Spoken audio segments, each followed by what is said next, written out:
Brazil, 1838. Under a moon that saw both sweat and blood, Cosme Bento struck down his master with a cane knife. By dawn, he vanished into the Maranhão jungle, where a kingdom of the hunted rose to terrify an empire. In the early 19th century, Brazil was an empire that thrived on sugar, cotton, and blood. Nowhere was this more visible than in Maranhão, a vast northeastern province where the earth itself seemed to groan under the weight of the plantations. Fields of cane stretched to the horizon, broken only by the cracking of whips and the screams of those forced to labor from dawn until dusk. The Portuguese crown had long declared the land profitable, but it was not the soil that paid the price. It was the people, tens of thousands of African men and women, torn from their homelands and shipped across the Atlantic in chains. Maranhão became a furnace, where human bodies were fed to the fires of sugar and cotton production. The overseers measured lives not in years, but in how many harvests a body could survive. Most did not last long. Malaria and yellow fever stalked the humid air. The sun burned like molten iron, blistering skin, already scarred by lashes. Food was scarce, rest was a luxury, and the punishments for resistance were designed to extinguish hope before it could ignite. And yet, hope lingered in whispers. In the barracks where men collapsed side by side, stories passed in hushed tones.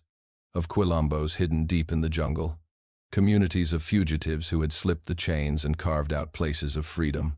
For every slave caught and hanged, another dreamed of escape. For every body left in the cane fields, another soul believed the forest could shelter them. Among those listening was Cosme Bento. He was young, but his eyes already carried the weight of years of humiliation. His back bore the signature of the whip, his hands, the calluses of endless toil. To the masters, he was faceless labor. To the other enslaved, he was quiet, observant, and unbroken. In Maranhão, death came easily. But for Cosme, death in chains was not an option. He watched the overseers ride past, rifles slung over their shoulders, confident in their dominion. He memorized their routines, their weaknesses, and their arrogance. The jungle beyond the fields was a constant temptation, dark, impenetrable, but alive with the promise of freedom. Each crack of the whip pressed the same thought deeper into his mind. I will not die on this soil as property. If my end must come, it will come as a man. The moment of rupture came in the silence of night. For years, Cosme had endured insult and torment, each blow feeding a fire that no chain could extinguish. His master believed cruelty would break him. Instead, cruelty forged him. One evening in 1838, under a sky lit by an indifferent moon, Cosme made his choice. The cane knife, the same tool that had cut stalks from dawn to dusk, would now cut something far heavier, the weight of domination. He gripped its worn wooden handle as though it were an extension of his arm. The plantation house was quiet. The dogs had long since settled, the overseers drunk or asleep. Cosme moved through the shadows like smoke. In that hour, every step was not merely rebellion but transformation. When he entered his master's chamber, the silence cracked with steel. The knife flashed once, then again, and with it centuries of chains seemed to loosen. It was not only vengeance, it was proclamation. In that instant, Cosme ceased to be property. He became danger, he became possibility. Blood spread across the floorboards, but for Cosme there was no time to marvel at what had been done. He knew the dawn would bring pursuit. By morning, the overseers would raise their men, and every rider in Maranhão would be searching for him. He did not linger. He fled toward the jungle, where vines hung like serpents, and the air dripped with humidity. Others followed. Not all had knives, but all carried scars. To them, Cosme was no longer just another laborer. He was the man who had struck where no one dared. His act gave them more than a story, it gave them a leader. As they pressed deeper into the forest, the whip and the chain seemed to fall away. The night was alive with insects and the smell of damp earth. Freedom was fragile, precarious, but it was theirs, if only for that moment. Cosme knew survival required more than escape. It required building, defending, and transforming exile into community. What began as vengeance would become a kingdom. The Maranhão jungle was no paradise. It was a furnace of humidity, a labyrinth of vines, swamps, and biting insects. But for those who fled the plantations, it was sanctuary. Within its tangled arms, hunters could lose their prey, and men once hunted could begin to live. Cosme Bento knew that survival would not come from solitude. Alone, one man could be captured, broken, or starved. Together, fugitives could forge something greater. One by one, others found him. Some arrived in silence, bruised from the lash. Some stumbled in with wounds still bleeding from escape. Mothers carried children on their hips. Men carried nothing but the memory of their chains.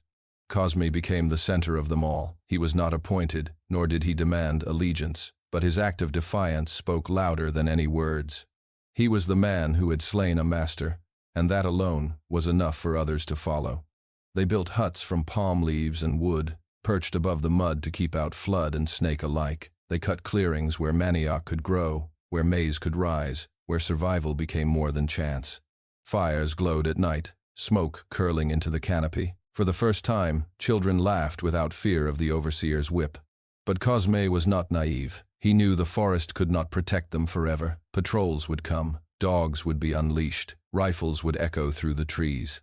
To survive, they would need more than homes. They would need weapons, discipline, and a cause greater than hiding. The quilombo became not just a refuge, but a fortress. Bamboo spears were sharpened, cane knives hardened in fire. Those who had never held arms before learned to fight, to stand in formation, to strike and melt back into the shadows. The men trained by day, the women guarded at night, and even the children carried messages through the undergrowth. In time, this hidden settlement grew to hundreds.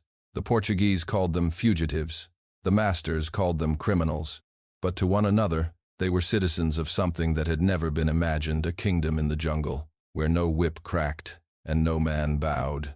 And at its heart stood Cosme Bento, not as overseer, but as leader. They called him Rey Negro, the Black King. The forest could shield them, but Cosme refused to let it make them passive. Freedom was not only the absence of chains, it was the destruction of the system that forged them.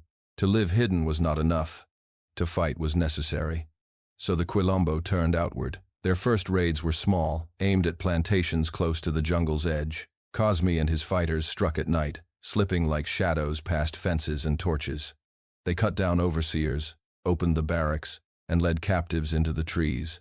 Every escape swelled their numbers. Every strike fed their courage.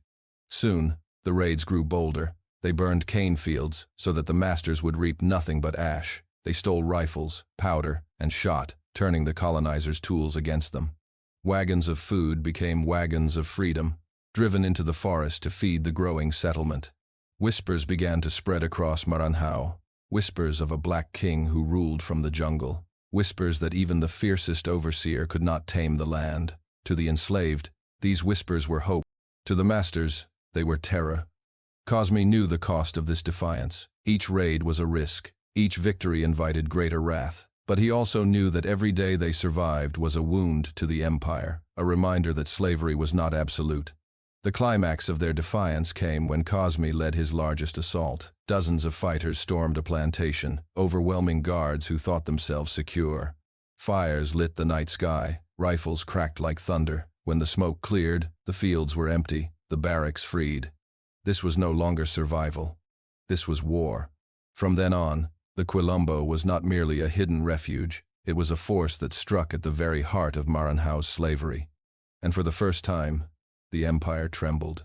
Cosme Bento had begun as one among thousands faceless in the cane fields, voiceless in the barracks, nameless in the ledgers of the Portuguese crown. But in the jungle, he became something that no plantation master could have imagined, a ruler born not of bloodlines, but of defiance. The people called him Rey Negro, the Black King. The name carried weight not just in reverence, but in recognition. He was the one who had killed a master with his own hand. He was the one who had built refuge out of mud and fire. He was the one who dared to say that a man born in chains could rule free men and women. Cosme ruled not by tyranny but by necessity. He laid down rules that bound the community together. Food would be shared equally, no family abandoned. Those who worked the fields of manioc and maize were as vital as those who carried spears. Disputes were judged before him, not with the lash, but with reason. Where the cane fields had crushed spirits, the quilombo sought to mend them. His fighters trained with discipline. They rose at dawn, learning to march in silence, to ambush from shadows, to strike with the unity of a single body. Cosme did not claim to be a general, but his mind was sharp, and his instincts honed by years of watching overseers made him dangerous. Around the fires at night, songs were sung, not of sorrow, but of survival. Children who might have grown up beneath whips instead learned to grow up beneath stars. In their laughter, Cosme heard the proof of his mission. Yet leadership carried weight. He knew the price of his crown was death. The Portuguese Empire would never allow a black kingdom to thrive in its heart. But Cosme also knew that to live without fighting was no life at all. He wore the title Rey Negro, not as a privilege, but as a burden. Every choice, when to fight, when to flee, when to raid, was a decision between life and annihilation.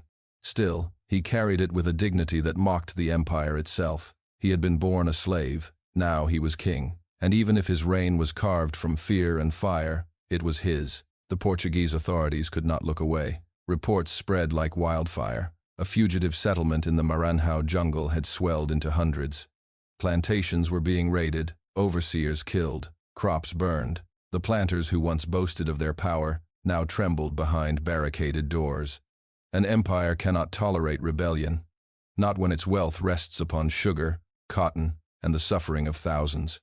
The whispers of Cosme's kingdom had to be silenced, or else they would spread like sparks in dry cane. The colonial government gathered troops. Soldiers armed with rifles and bayonets marched into the jungle, their boots sinking into mud, their eyes wary of shadows. They carried orders not merely to capture, but to annihilate. This was not an arrest, it was an extermination. Cosme and his people prepared. They had no cannons, no artillery, no disciplined regiments drilled on parade grounds. What they had was knowledge of the land, the winding streams, the hidden trails, the sudden gullies where an ambush could unfold. They had courage, born of desperation, and leaders who had nothing left to lose. The first clashes shocked the soldiers. Muskets cracked, but then silence fell, broken by arrows and blades from the trees. Men vanished into foliage, only to reappear in sudden, brutal strikes. For every blow of empire, Cosme answered with a wound. But the imbalance was clear. The Portuguese had endless reinforcements. The quilombo had only its people. Each skirmish cost them lives they could not replace. Each retreat dug them deeper into the forest, closer to exhaustion. The planters whispered that victory was certain, but the soldiers knew otherwise. For each battle fought, they buried comrades in shallow graves. For each plantation secured, another trembled at the possibility of fire. Cosme stood at the front, not behind. His people saw him fight, blade in hand, mud on his skin. He was their leader, not in word, but in blood. And though the empire pressed harder, the Black King refused to surrender. The war for Maranhão's soul had begun. The jungle was Cosme Bento's ally. Its roots and rivers hid more than fugitives. They concealed strategy. Soldiers marched in straight lines, dragging wagons and rifles through mud. Cosme's fighters moved like smoke. They were there, and then they were gone. At dawn, gunfire echoed along a narrow trail. Portuguese soldiers, straining under the weight of damp uniforms, suddenly found themselves surrounded by silence.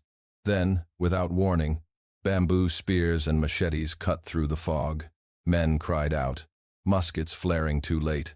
Before the soldiers could regroup, Cosme's people had melted back into the undergrowth, leaving bodies behind. It was not one battle, but dozens. Ambushes erupted near streams, raids struck isolated patrols, and plantations once considered secure burned in the night. The Empire's rifles were powerful, but in the dense canopy, their range meant little. A soldier might hear footsteps behind him, only to find no one there until the blade fell. Women carried intelligence through the forest, whispering where troops camped and how many. Children ran messages faster than soldiers could march. The quilombo was not just fighters, but an entire society bound by resistance. Every raid fed the spirit of freedom. Every victory, however small, spread the legend of the Black King. But legends could not shield against bullets forever. Each clash cost lives. Every spear broken was one less weapon. Gunpowder stolen in raids dwindled with every shot fired. For the Portuguese, losses could be replaced. For Cosme, each loss was a brother, a sister, a child of freedom. The empire tightened its grip. Soldiers no longer came in patrols but in companies. Cannons were dragged into the jungle, their thunder shattering the silence of the trees. Where once Cosme struck and disappeared, Now he was forced to defend, to hold ground against an enemy that seemed endless. The jungle that had hidden them now threatened to trap them. Paths once safe grew dangerous. Streams once pure ran red. The war that had begun as defiance was shifting into survival. Cosme still stood tall. He spoke to his fighters at night, telling them the cause was greater than any one life. He reminded them that every day they lived free was a victory in itself. Yet he knew the storm gathering around them was too great to withstand forever.